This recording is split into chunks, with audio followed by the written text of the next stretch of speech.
dalee nag jàmm ci xibaar yi ci Walf TV gannaaw bañ leen nuyoo ba noppi li gën a fees ci bopp xibaar yi njàng mi diggu doomu waa CUSEMS tey ji ci talaata ji ba ñu jàngalee ba ci yor dañoo ñibbi seen i kër suba nag ci àllarba ji fas ñu faa teg seen tànk dinañu xaatimoon ak nguur ga la ñuy soññee ngir nag ay jéego am ci wàllu njàng yi ba tey sooxe na ca Parcelles Assainies foofa nag ndonga ya ñoo génne seen i nattaango bu dee ca diwaanu Ndar ca UGB foofa tamit étudiants yi gàllankoor nañu dem baak dikk ba dañ leen teewlu ci biir xibaar yi lu jëm nag ci aéroport Léopold Sédar Senghor ña fa doon liggéey ci wàllu dem beeg dikk bi ca nekk ci ABS ni am nañu jafe-jafe fukki weer ak juróom-ñett jotuju seen payoor te nguur gee leen yor ci jamono ji nañ leen yóbbu ci AIBD teg ci fekk leen seen i koppar mbaalu ko may coow li door na te amul ab yemukaay fekk jotuñu li ñuy laaj li moo gën a fees ci bopp xibaar dañ ci teg tàggat yaram xibaar bitim réew jeexalee ko ñaareelu xaaj bi xibaar yi benn ponk lay doon muy yéeni kaay lu ñu xëyee Seydina Omar Ba moo koy faram-fàcce ci Walf TV leeru dañu yaatal xibaar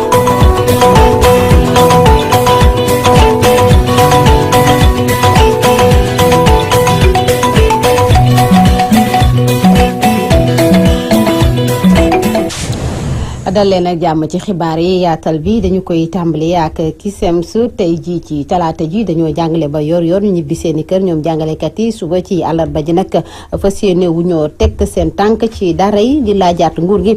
seen la ñu xaatimoon ñu jëfe ko waaye seen i indemnité di ndàmpaay ci wàllu bac bi jotaguñu ko ba tey baale wu ñu maye wu ñu kon ñu nga koy soññee ci wàllu njàng la ñuy des ca lycée Parcelles Assainies foofa nag ay jumtukaay la ñu fa amul jàngalekat yaa matalewuñ moo merloo ndongay ñoom ñëpp ci biti dàq ñu dendal ni kenn du fi jàng daatal nañu mbir ma sax ba ci lycée ya nekkee ca diwaanu Guédiawaye dinañ ci ñëwaat ak Théodore Semedo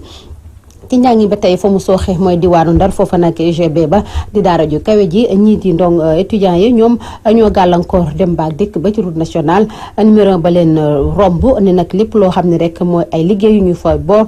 takkal nañu ko waaye seen bourse ya nañ ci gaaw jot ak li ñu sumboon ca université boobee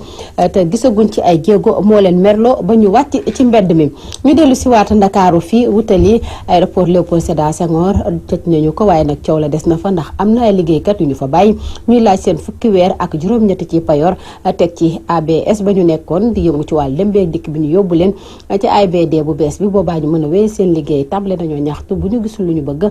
xarami lañ ko waaye xamuñu fu muy yem kenn ca ñoom Ababacar Kane la moo jiite kuréel gi ñu taxawal ak Assane Gueye. dañu nekkoon ci benn société di liggéey ñu koy wax la société aéroport bus service ci aéroport Léopold Sédar Senghor. nekkandoo fa ak beneen société bu ñuy wax aviation handling service état def traque des biens mal acquis jël ñaari sociétés yooyu def leen ci moomeelu boppam comme def na leen ci moomeelu boppam ñun dañoo nekk ay agent de l'état parce que contrat bi nga xamante ne moom mu lié ak société bi c'est des contrats à durée indéterminée ba léegi mi ngi nekk en cours jotuñu benn lettre de licenciement ce qui veut dire que on est toujours des agents de l'état état bi daf ñu ameel liggéey ameel ñu salaire maintenant bi nga xamante ni ñun génn nañ daf ñu digoon ne dinañ leen dugal ci yeneen këru nguur gi pour ngeen liggéey ba pare weeru dee dinañ leen fay seen salaire booba léegi gis ñu dara. loolu na ci 1 an et demi 18 mois booba léegi mënuñu jóg def comme ñeneen ñi saaga dóor xotti taal defuñu ko ñu am respect ci suñu institution am respect ci suñu autorité mais daf mel ni ñoom dañuy ñàkkal fayda ñu xamal leen ne ñun duñ ay ragal duñ ay tàppet li ñeneen ñëwan mën nañ ko à partir d'aujourd'hui ñun dañuy jóg xeexal suñu bopp. dinañ xeex dinañ dóor dinañ def lépp lu war pour ñu mën a dellu suñuy droit te état ay sénégalais nekk ci seen liggéey mu fekk leen fa xañ leen seen liggéey xañ leen seen dignité fi mu nekk nii travailleurs yi nga xam ne ñoo fi nekk kenn ku ci nekk doo faju parce que amul loo fajoo sa doom mënul jàng sa location mënoo ko fay ak yeneen léegi nag fi mu nekk nii ñun dootuñu xaar à partir d'aujourd'hui on s'est levé état nag bu ko neexee mu ñëw dóor ñu ay bal rey ñu amul problème bu ko neexee mu tëj ñu amul problème mais nañu xam ne ñi ngi seen kaw te duñ bàyyi tant que li ñuy kaas jotuñ ci. ci beneen xibaar mu soxal nag way laago yi dëkkee ci diwaanu Podor amaloon nañu am ndaje di bëgg ndimbal ci seen i mbir ndax tumuranke nañu carte yi ñu leen jox ngir nag ñu yombale leen seen i paj ak lu ci mel dañuy dem daanaka jëriñu leen dara teg ci bourse ndimbal yi bu ñu demee dañuy am mbetteel ndax ba tey ji seen i tur nekk gu fa te yaakaar nañu ko kenn ci ñoom la ñuy teewlu muy Moussa Yoro Jongo ak suñu naataango Aboukan ca diwaanu Podor. waaw jafe-jafe yi mooy xam nga carte d'identité bi dafa bare ay avantages yu ci aju woon. boobu saa carte handicapé da nga am pension trimestrielle bu juróomi junni boo amee carte handicapé da ngay am droit au soins de santé gratuitement da ngay faju doo am benn problème demoon na sax bëri digoon ñi su fekkee am carte bi mën nga dem ndax di am transport ngay dem di dugg transport di voyage dem ak dikk sans difficulté mais lu ñu nemmeeku mooy carte yi ñu ko am ñu si gën a bari dañ dem ba au niveau de la poste yóbbu carte bi ñu leen carrément yéen seen xaalis ñëw fi ça veut dire que pension bu ñu leen doon dikk xaalis bi egsiwul li leen sax nga dem ci yenn dispensaires yoo xam ni dañu wax carrément ñu jox ñu nëpp bu leen permettre ñu jël ñooñu en charge par rapport à leur situation sanitaire donc loolu si ñu ñaax réew yi ñu ñànk réew mi kilifa réew mi pour au moins ñu dimbali ci loolu parce que ñii ay nit ñu war a jàppale ñu nekk ci ay jafe ñu nekk ci ay tiis lañ donc loolu leen jàppale rek da mel par exemple sa bopp nga dal parce que ku liggéeyal yàlla moom sa bopp nga liggéeyal rek waaw donc si problème mu boursier aussi dañ doon par exemple ku am carte bi am nga accès à la bourse sécurité familiale léegi nekk na jafe-jafe aussi ñu jàpp ne gis nañ ni ba léegi c'est pas encore réalisé donc loolu yëpp bu nekk na ay problèmes yoo xam ni jàpp nañ ni xëy na bu ci kilifa yi jàppee te kilifa état bi ñu bari war dafa tasee tey su handicap yi waxee seen jafe-jafe bu loolu yokk ci yooyu jàpp am na yaakaar dañ ci am saafara yoo xam ni dana mën ab taxawaay avantage yu handicapé yi. Caax Mbawoor nekkee ca diwaanu Louga ñu nga doon amal seen ndajem diine di gàmmu at mu jot ñu daje fa ren jii nag ponk yi leen soxal kilifay diine waxtaan nañ ci bokk na ci ñàkku yoon ba seen dëkk ba naqari naa dem lool dañuy wër-wëraan teg ci nag ku amul 4x4 oto bu mag xalaatoo sax di fa amal ay tukki Omar Kayre la ñu fay àndal. Caari Mbawoor doon màggal gàmmoom gi ci teewaayu junni taalibe ci dëkk boobu waaye nag ngir nga jote ci biir dëkk bii nga xam ne mi ngi nekk ci commune bu Bandeñ ci département bu Kébémer metti woon na lool ndax yoon bu bari suuf. suñ digganteeg tali bi 10 kilomètres la soxla nañ fi yoon trop waaw beneen bi ci des mooy wàllu courant fii ci Mbawoor yëpp presque amul courant te li fi ne ci dëkk ëpp na téeméeri village. mu mel ni préfet bi dafa dégg jàmbati askanu caari wi waral muy xamle ni du yàgg dara daañu tàmbalil yoon wi war a jóge Géewul ñëw ba caari.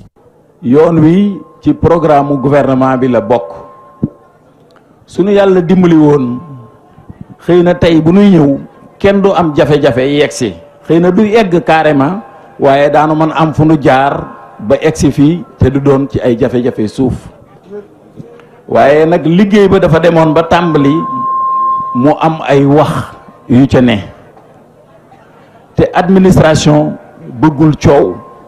jàmm rek la bëgg dafa mel ni nag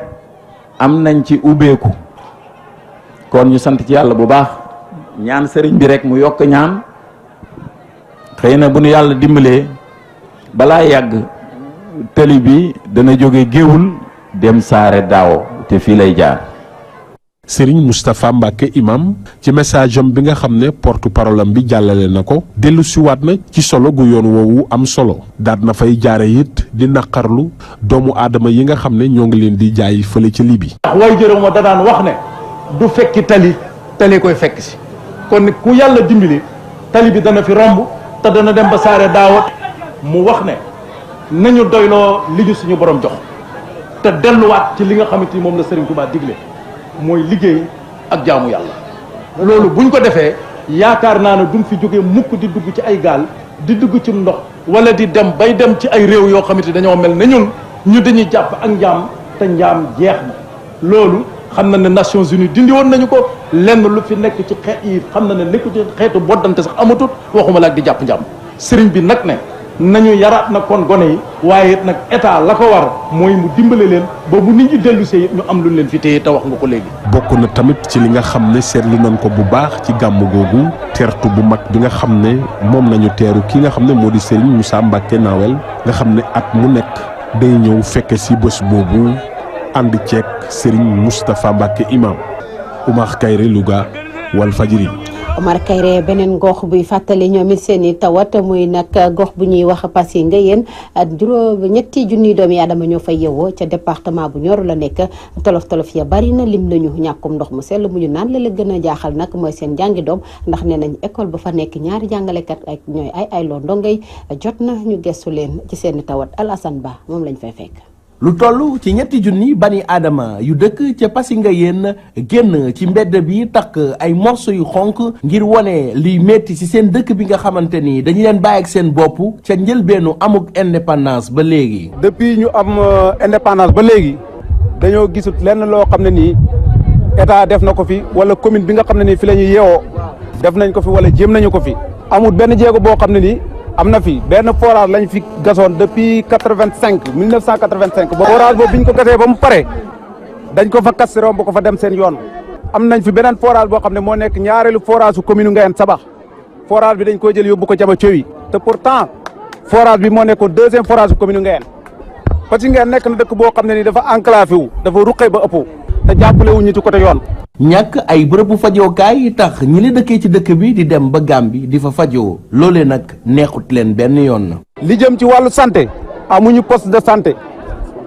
benn case de santé bi fa nekkoon gis ngeen ko diw bu nit diwoo góom sax amu fa. Ce qui pousse à notre population d'aller chaque jour en Gambie. bu lay feebar dalaa yee guddi balaa ngay dem Ngayène mun ngay desati si yoon yi loolu tam métti na parce que Ngayène dañoo sonn dañoo tay. centre hospitalier moom lañ bëgg fii au niveau de Passy Ngayène le plus rapidement possible. ci wàllum école ñaari jàngalekat dong di xaajoo ñeent salle de classe ngir xale yépp mën a am seen cycle primaire na mu waree loolu waajuri ndongo yi di ko ñaawlu. yéen a ngi gis école bii ni mel xam ngeen ne classe yi ku leen ne ay xale ngi fi dugg di jàng doo leen ko gëm te li ma la bëgg a wax mooy école bi moo jël première ci département Nioro ren. depuis 95 ba léegi école bi 4 salles de classe nekk fi ñaari jàngalekat CI yi nga xam ne nii commencé nañ jàng cette année ci atum ren mi ñu ubbi tey bëgg a jàng chaque jour ñoo ngi dem di ñëw amuñu koo xam ne ni dina leen jàng chaque jour dinañ dem gisuñ jàngalekat. toxal bi ñu toxal poste de douane bi fa nekkoon ñi ci suturlu fu mu toll nii daan na koomu dëkk ba. ci suñu poste de douane bii nekkoon na fi il y a de cela ay années plusieurs décennies délosé nañ ko fi yóbbu ko feneen xamuñu nag lan moo sabab jëlee boobu noonu léegi dañuy réclamer le plus rapidement possible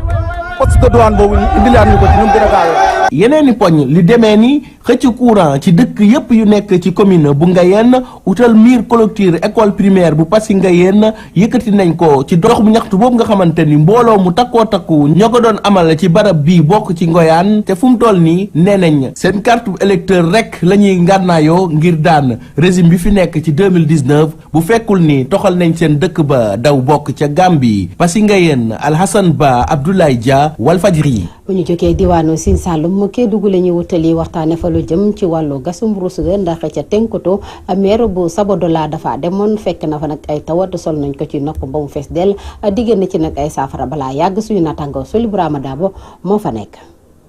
lu tolloog ñett kilomètre lañ taxaw ngir teeru kii di Mamadou Sissoko mii di maire bu Sabodola àndal ak délégation bu takku ñu ngi fii ci dëkk bu ñu duppee Tenkoto Bambo te mu bokk ci dëkk yi ñu ràññee ci wàllu gasum ruus naka noonu ñii di orpailleurs yi commerçant yi chauffeurs yi kenn liggéeyul ñëpp a fa teewoon te occasion la ñu ngi mën a lim jafe-jafe yu fi jànkonteel ci wàllu ñàkk bu ndox mu sell xëy xale yi rawatina ci wàllu dem ak dikk ngir melokaan yoon yi. am nañu fi programme de développement d'éducation de santé si wàllu emploi ñun ñi amuñu emploi amuñu formation tamit te diggante Tenkoto ak Kédougou métti na trop am na yeneen tamit mun na dox ay 20 kilomètres. kii di Binta Kanouté ñu nuyoo ci tur jigéen yi nee na daal naam kontaan nañu ndax jox nañu leen ay moulin waaye nag nelawtuñu ba yandoor ngir ñàkk ndox mu sell. Bambo Sissoko mi di chef de village de Tenkoto nee na daal du dëgg du yoon maire bu toogee ay fan te du fa jaar ndax si gis-gisam dafa war a jege askan wi. gannaaw bu mu wane mbétam Mamadou Sissoko jël na ay engagement yu leer laata nag mu ñaax askan Tenkoto ñu gën a mooy ñi nga xamante ne daal yàqale nit donc lañu fi nekk. mais de temps en temps nga organiser wu jël sa équipe municipale jël say xarit ñëw à Tenkoto visiter fa xamal leen ni malgré seen soriwaay bi nit ñi fàttewuñu leen. non doléance ma gis dégg fii loolu on va le faire. mooy wàllu ndox mooy wàllu maison des jeunes terrain de football hôpital bi on va le faire. kontaan bi mënuñ ko firnde. fii à part SGO. benn société employé wul. léegi on va former un pôle pour ñu dem gis société yi parce que aussi il faut ñu xamal leen li population li jeunesse bi di daj. ndaje bi doon na occasion ngir conseil technique am lim ay réalisation yi nga xamante ne daal l'équipe municipale jot na fi def de retour de Tenkoto Soli Brahima Dabo Abdoulaye Choumer Fall pour la radio télévision Walfadjri. ñi waxtaanee am xëy ubbi ko nag am ndaje démb ci altine ji la ñu ko door fii ci Ndakaaru xëy yi lu koy gàllankoor nu ñu ko gën a jëmmalee waaye secteur privé la ci seen wàll jëruñ ci ñu dénk wàllu xëy mi moo ko doon sooke ànd ci ak ñëpp ñoo xam ni ci bànqaas yooyu la ñu aju muy nag formation professionnelle waxtaane nañ ko fa ki ñu dénk wàllu xëy ci àdduna wërngal képp teewe na ko ñu teewlu ci bay di añ moo jiite CNP ak suñu nattaango ba ñu teewaloon di Mamou Diaby Gassama. dañu doon recevoir monsieur Guy Ryder nga xam ne moom mooy magu DIT mooy ñi nekk Genève organisme Nations Unies bi nga xam ne mooy toppatoo affaire u liggéey foofu nag gouvernement yi dañu fay toog syndicat travailleurs yi toog fa ñi nga xam ne ñooy employeurs yi yore koom-koom bi toog fa mu ñëwoon tey di ñuy rendre visite pour ñu waxtaan si li nga xam ne dañ ko seex ak ñoom maanaam liggéey pour ndaw yi wala ay protection sociale wala texte yi nga xam ne moom mooy yore liggéey législation yi naka la ñuy liggéey nit ñi naka lan mooy code du travail bi ak yooyu yëpp ñoo nga xam ne ñoom ñoo ko yore ñu si doon waxtaanee tey si biir waxtaan bi aussi li bëri jëm si naka la ñuy gën a def pour que liggéey emploi gën a yokk si monde bi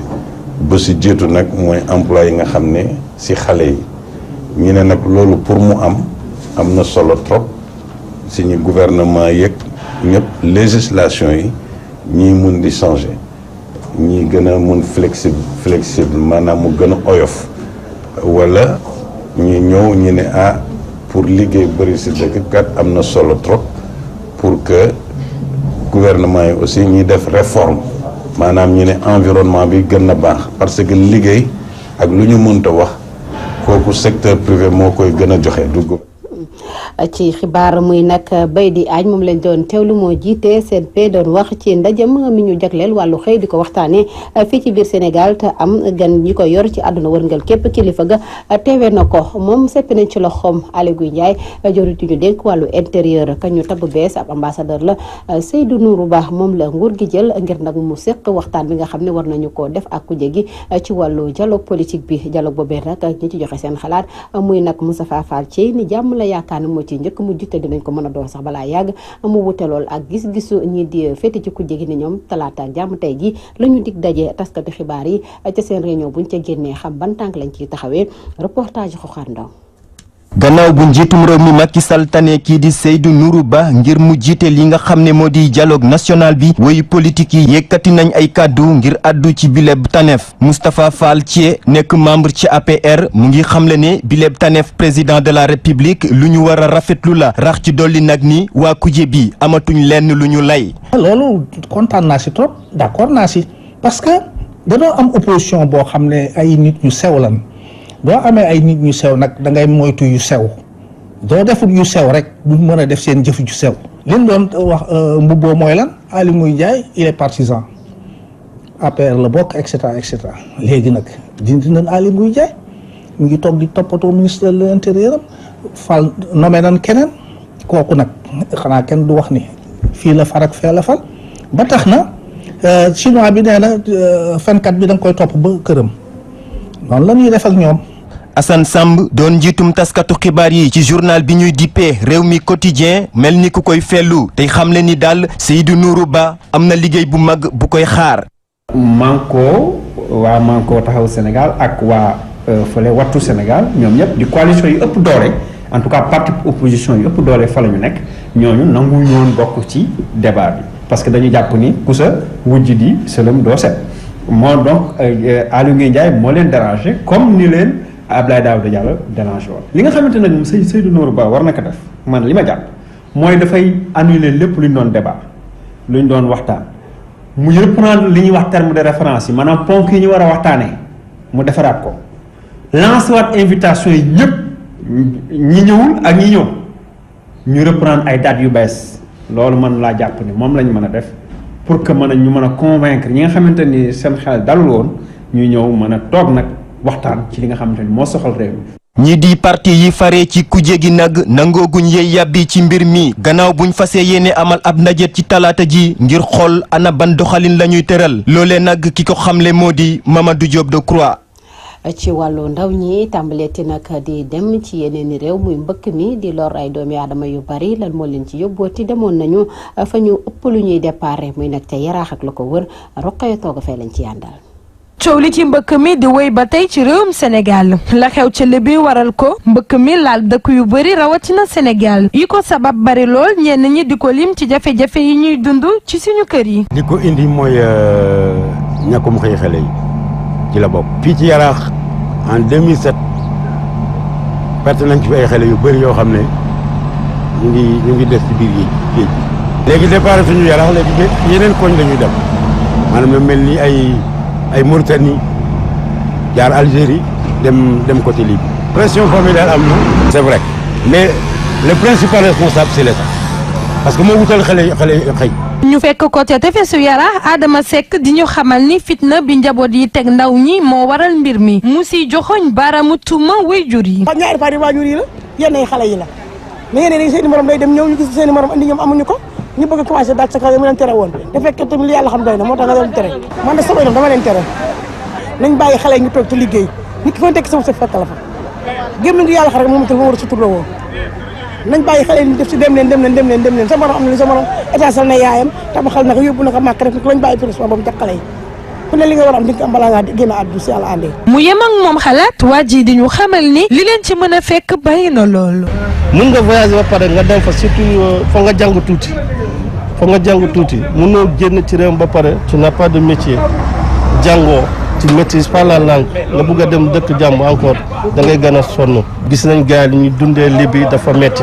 Baba Djigo moom li mu jàpp mooy président Macky Sall moo lagg ci xëyum ndaw ñi. dina demee nii parce que yaakaar moom mooy yàkkeeku ñun espoir bu ñu amoon par rapport ak président bi fi nekk loolu lañ fi gisul dara bu fekkoon président bi taxawu na ndaw ñi ba yaakaar bi ñu amoon si moom ba sànnil ko carte yooyu kon gëm naa ni dañuy des suñu Sénégal gi ngir dëggal plan Sénégal émergent bi. man mii tey jii su ma amoon yoon bu leer damay dem du ma fanaan dëkk bi jël mbëkk mi lu mu ci góobee naa ko gar moo gën a des ci réew mi. wàññi fitna bi ñuy teg ndaw ñi ba mu jaral leen ñuy jël mbëkk mi loolee di li archevêque bu Ndakaaru di sàkku ci waajur yi waaye ñenn ci askan wi jàpp ni bu weesoo fitna boobu taxawaayu nguur gi si wàllum xëyum ndaw ñi bokk na si lu tax ñu bari si ñoom di jël gaalu lëccoo yi donte lu bari mën na leen si fekk. maa ko seetaan maa ko liir wala maa ko dégg bu bàyyi ko woon ci taskatu xibaar yi rek askan wi ñu bari dañu koy gëm ngëmte googu tàmbale naa wàññeeku lan moo ko waral ndax xaalis bàjjo moo ci jaar reportage yu Abdou Khoudoss Diallo mi ànd ak Alioune Balde moo ñu ciy gën a leeralal. ji ñu ñemeeku si ñenn ñi jiite yenn kër tasxat xibaar yi mu mel ni xaalis moo leen soxal bu ñuy sukkandiku ci ñi nga xamante ni dañuy liir seetaan wala ay déglu rajo. damay def sama choix ci journaux yi du journaux yëpp laay lire. je peux dire que ne journal bu nekk rédaction bu nekk ak façon ba muy traité da nga gis ci journalistes yi ñoo xam ne dañuy dem pour le compte du régime en place d'autres dañuy contester. lu may lire bëriwul mais dinaay am lu may fortaatu di ko xool ci lu ëpp ci lu ma mun a intéressé parce que vraiment motivation bi mu ci waroon am aw ma ko ci ñi ko jiite ay privé la ku ci nekk sa gis-gisu bopp ak li la intéressé ngay demee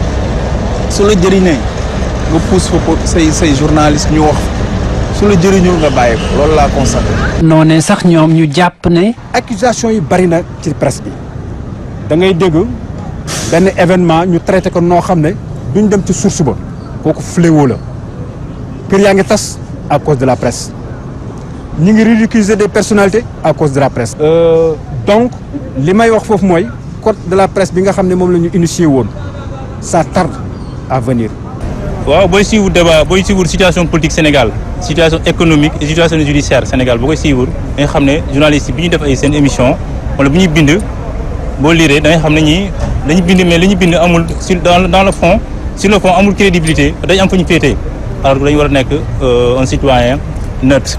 mu mel ni sax looloo tax ñu daal di amal benn code de la presse bi nga xamante ne wat nañu ko ci assemblée nationale ba waaye ba léegi président de la république jëlagul dogal bi nga xamante ne moo ko war a gunge.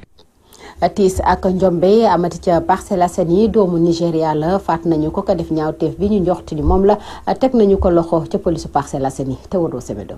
benn mbir bu yéeme moo xewee ci diwaanu Parcelles Assainies ndaxte benn ndaw bàyyeekoo ci réewu Nigéria moom lañ joto faat ci xibaar yi ñuy jot ñu ngi xamal ne mbir boobu mu ngi xewee ci quartier unité 17 ani lu waral ñu ni daal di rey kooku de kenn xamu ko waaye nag police Parcelles nag bi nga xamee ne nag moom jot naa teg loxo ki ñu jàpp ne moo def ñaawteef boobu ubbi na ci l'enquête ki na ko yéen fi ci diwaan Parcelles Assainies Théodore Semedo bu Walfadjri. Théodore Semedo xibaari bitim réew Burundi wa ñu koy tàmbalee foofa nag dañuy waajal seen wate atum 2020 waaye nag kilifa yi ñu dénk wàllu finance ak doxalin bi réew ma nee nañu askan wa kenn ku ci ne da ngay dugal sa dërëm ak tànk booba ñu amal wate bu ñu fa jógee dañ jëm ci Autriche foofa nag gaz bi nga xam ni moom la ñuy séddale ci réew tugal yu bari moo kalaate ba benn doomu aadama faatu fa ñu fa fukk ak juróom-ñetti jëlee ci gaañu gaañu ñu ànd ci Fatoumata Seye.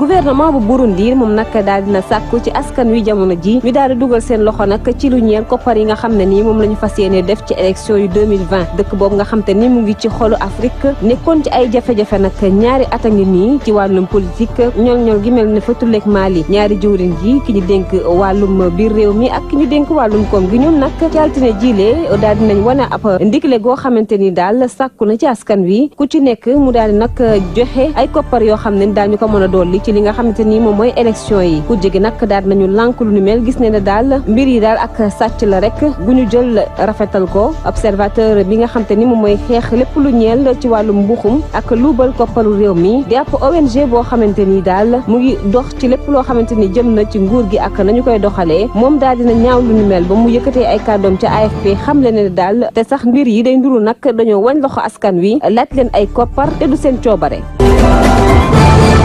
lakk gu metti moo am te fi nga xamante ni moo di terminal gazier ba nekk fële ci Autriche ci talaata ji bi juróom-ñeenti waxtu jotee ci suba la fa daal di kalaate faat fa benn doomu aadama fukk ak juróom-ñett jëlee ci ay gaañu-gaañu ba léegi nag kenn xamagul l'accident boobee lan moo ko sooke lu ci mënti am daal moom mooy terminal boobee ñu tuddee ko Baumgarten mu nga nekk ca bët gànnaaru Vienne foofee nga xamante ni nag daanaka lépp loo xam ne nii gaz la ci Europe centrale fa lañ koy jëlee ña fa nekkoon nag ci ay doomu aadama daal nañ leen fa jëlee ci Sasia groupe bi di énergie Autriche OMV ci téeméer boo jël juróom fukk ak benn yi moom moo koy contrôlé ci foofee ndax nag ci bët gànnaaru Italie ak bët saalumu Allemagne gaz ba fa nekk ñoom ñoo ko fay yóbbu soo moytuwul nag ay jafe-jafe dina am ci gaz bi nga xam ne war nañ ko yóbbu ca Italie ak ca Croatie bu ñu sukkandikoo ci compagnie bi.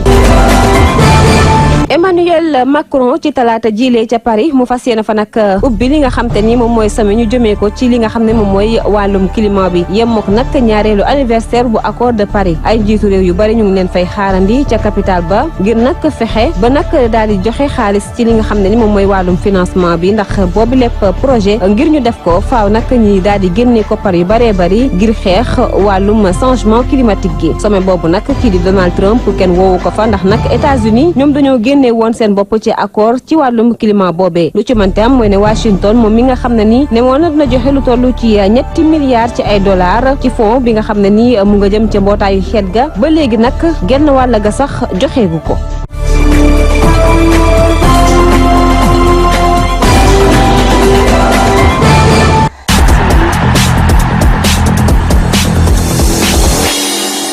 nañ ci tàggat yaram Cheikh Tidiane Gomis laa ci àndal Cheikh nuyu naa la. Ndeye Coumba Diop fay naa la. ci football la ñuy tàmbalee Ligue 1 ginnaaw seen ñetteelu journée bi lan moo fa ruusee. waaw xanaa rek delluwaat ci li nga xam ne mooy ñetteeli journée bi résultat yi gannaaw bi leen ko joxe woon kii di Génération Foot ak Linguère ndam demul ndam di kul kenn dugalul woon dara Jaraaf daanoon Dakar Sacré-Cœur ñaari bal ci benn Mbour Petite Côte moom moo daan GFC ñeenti bal ci ñaar Stade de Mbour daan Teungueth Football ñeenti bal ci benn Sonacos AS Douane ndam demul ndam di kul ku nekk dugal na benn bal ki nga xam ne mooy Njambu moom dafa daan Casa daan ko benn bal ci dara noonu la kii di NGB ñaari tali daane Jàmbaar léegi nag classement bi lii lay joxe ñu xool classement bi gis nga classement baa ngi nii ba léegi Génération Foot ak Linguère ñu nekk ci bopp raw gàddu gi ci suuf nag ñu xool ci classement bi ñu delluwaat ci beneen tableau bi di nga xool classement bi bi kon nag résultat yaa ngi noonu waaye nag li ci gën a am solo moom mooy maanaam but yi nga xam ne ñu ngi koy dugal ci sunu championnat Ligue 1 bi xoolal rek booy xoolaat ñu xool but yi gis nga bi ñu dooree première journée ñu ngi dugaloon fukki but ak juróom ñu ñëw ci ñaareelu journée bi buteurs yi wàññeeku téye seen tànk xaw ma dañoo téye xaw ma daal dañoo téye seen tànk ñu dugal fukki but ak ñett ñu ñëw nag journée bii ñu génn ñu nag ñoo yéeg ca kaw nag waaye yéegaat gis nga dugal fukki but ak juróom-ñett ba tax na loolu day indi rek ñu naan championnat Sénégal maanaam dollar lañu suñu attaquant yi ay dollar lañu dañuy yéeg di wàcc voilà kon nag mu ngi noonu lii firnde na ko léegi nag ñu ñëw ci wàllu classement buteur yi daf ci am solo xam nga Sénégal but moom daf ci am solo bu amee day neexal match ñaari meilleur buteur ñoo am Benoît Toupane Mbour Petite Côte lay joué ak Serigne Mamour Niang Sonacos lay joué ñi si des ñëpp ñaari but lañ dugal gis nga nu affaire bi kii gis nga ñu ñëpp ay buteur lañu waaye nag li ci gën a yéeme moom mooy ñi nga xam ne dañoo dugal 2 buts ci benn match mooy doublé loolu la ñuy wax doublé xaaral ñu xool benn tableau bi xoolal ñii ñëpp juróom-ñetti nit lañu juróom-ñetti attaquant ñoom ñoo dugal ay doublé maanaam match bu nekk ñu dugal ci ñaari gis nga Benoît Toupane bokk na ci meilleur buteur yi Pape Ibnou Ba Stade de Mbour la nekk Stade de Mbour amaan na beneen joueur Thierno Thioub dugal moom tamit ñaari but Ousseynou César Gueye doublé la defoon première journée dégg nga bi Jaraaf maanaam di door jàmbaar Jacques Ndeki Casa Sport la nekk moom itam gis nga ko mu dugal tamit doublé ak Serigne Serigne Mamour Niang bu Sonacos Amadou Ndiaye pardon mooy génération foot Rachid Touré bu Njàmbur kon nag gis nga nag ñooñu ñëpp noonu la demee mooy ñi nga xam ne dañoo réussir doublé bi léegi nag kenn defagul triplé xam nga dafa am triplé quadruplé quintuplé waaye nag ñu xool nag journée bi ndax dina am ci yooyu voilà léegi nag nii la programme baa ngi nii bii di xaar ci week-end bi Jàmbaar Linguère Dakar Sacré-Cœur Stade de Mbour Casa Sport Sonacos AS Douane GFC Teungueth Football Club NGB Ñaari Tali Njàmbur day recevoir Génération Foot bu loolu nag mooy match choc bi waaw match choc baa ngi noonu Mbour Petite Côte Jaraaf lay dajal. nga jeexal football ñu wax ci wàllu athlétisme ndax fédération bi dafay seet njiit ñett yëkkati seen loxo ndax dinañu déggoo ci fal kenn. waaw li ñu yaakaar nag li ñuy maanaam li ñuy wax waaw rumanaat ci suuf nee nañu boo moo tuddee am consensus. maanaam ñoom ñëpp ñu toog ñoom ñett toog déggoo waxtaan juboo ñu jël kenn moom mu jiite loolu de président fédération bu athlétisme Momar Mbaye moo ko wax tey jii bi ko Ibrahima Ndiaye jotee ñu déglu ko. non non moom dootu candidat. Les dispositions sont aussi dans la famille même de notre discipline de discuter pour pouvoir trouver une équipe type et pas que les gens aillent aux élections. Si on peut faire en sorte que les gens puissent s'entendre et ne pas aller aux élections, ça serait encore mieux quoi. Mais nous avons pris toutes les dispositions et je pense bien que de toute façon jël nañu ñuy waxee ni matukaay yëpp pour que lépp jaar yoon. Ensuite ñu ngi waxtaan daal suñu biir pour que ñu mën a déggoo éviter que élection bi am et suñu juboo am benn équipe bu daaw dina tax quand même vraiment ñu mën a sumb liggéey bi quoi. Commencé nañ daal waxtaan bi depuis samedi et dana continuer li fi jotagum génn vraiment lu rafet la lu ñu mën a yaakaar la quoi. Consensus bi kay moo baax mooy tax aussi du am kenn ku mer dem du am ku gedd du am kii su fekkee mën nañu déggoo moom mooy liggéey li ñu ciy liggéey daal di ngi ñaan aussi mu ànd. waaw kon nag gis nga ñu ngi ciy liggéey depuis samedi lañ ci commencé liggéey di xool ñu xool ndax dina am consensus. déggoo ci kenn daal jox ko ko. waaw jox ko liggéey liggéey bi. waaw moom na sànq moom da nga ma doon laaj ndax bokk na. waaw moom non moom jeexal na. président sortant la génn. waaw président sortant la génn na dem. jërëjëf Cheikh Tidiane Gomis fi lay jaajëfal ci wàllu tàggat yaram bi benn ponk moo des ci xibaar dañuy ànd teewlu ko muy Seydina Omar Ba ak yéenekaayu tey.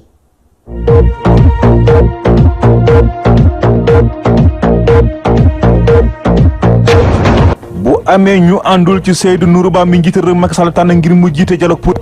tay waxtaan yi doon parti